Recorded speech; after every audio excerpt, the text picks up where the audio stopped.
नमस्कार, मैं आशीष पाठक और आप देख रहे हैं शिक्षक प्लस। टीचिंग अपडेट में आज क्या नया है, क्या इन्फॉर्मेशन है, वो मैं आपको बताऊंगा।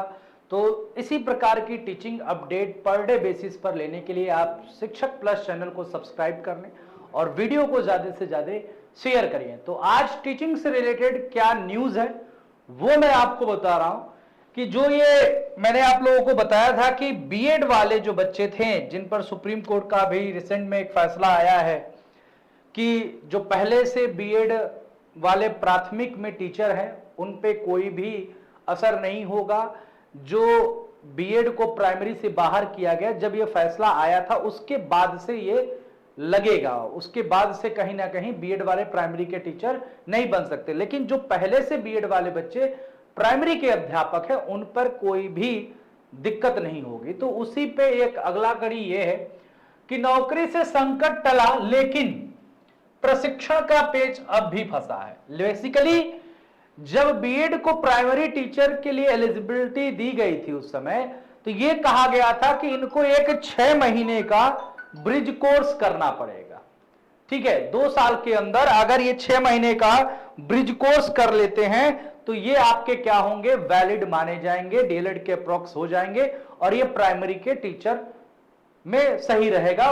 इसीलिए इनको कहा गया था ब्रिज कोर्स का। तो वही बोला है कि यहां पर प्राथमिक स्कूलों में 69,000 शिक्षक भर्ती के तहत चयनित तकरीबन 35,000 बीएड डिग्रीधारियों की नौकरी से संकट तो टल गया, लेकिन प्रशिक्षण का पेच अभी भी फंसा हुआ है। राष्ट्रीय अध्यापक शिक्षा परिषद एनसीटीई ने कि 28 जून 2018 की अधिसूचना के आधार पर बीएड डिग्रीधारियों को प्राथमिक विद्यालय की शिक्षक भर्ती में शामिल किया गया था। उसी अधिसूचना में यह प्रावधान था कि चयन के 2 साल के अंदर बीएड डिग्रीधारियों को 6 महीने का ब्रिज कोर्स अनिवार्य रूप से कराया जाएगा। ऐसा इसलिए किया गया ताकि बीएड और डीएलएड के प्रशिक्षण में अंतर को दूर करते हुए बीएड डिग्रीधारियों को प्राथमिक कक्षा के बच्चों की क्षमताओं और अपेक्षाओं से अवगत कराया जा सके। उसके बाद दिसंबर 2018 में शुरू हुई 69,000 शिक्षक भर्ती में बीएड को मान्य कर लिया गया और हजारों अभ्यर्थियों का चयन भी हो गया। 69,000 भर्ती के पहले बैच में 31,277 और दूसरे बैच में 36,590 शिक्षकों को क्रमशः अक्टूबर और दिसंबर 2020 में नियुक्ति मिली थी। एनसीटीई की गाइडलाइन के अनुसार दिसंबर 2022 तक बीएड डिग्री धारक शिक्षकों को 6 महीने के ब्रिज कोर्स पूरा हो जाना चाहिए था, लेकिन समय सीमा समय सीमा का साल बाद में भी प्रशिक्षण को लेकर कोई हलचल नहीं है।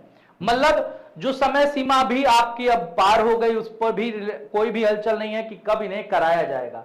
डिग्रीधारियों को प्राथमिक शिक्षक भर्ती में अमान्य करने के राजस्थान हाईकोर्ट के आदेश पर सुप्रीम कोर्ट ने 11 अगस्त 2023 को मुहर लगा दी।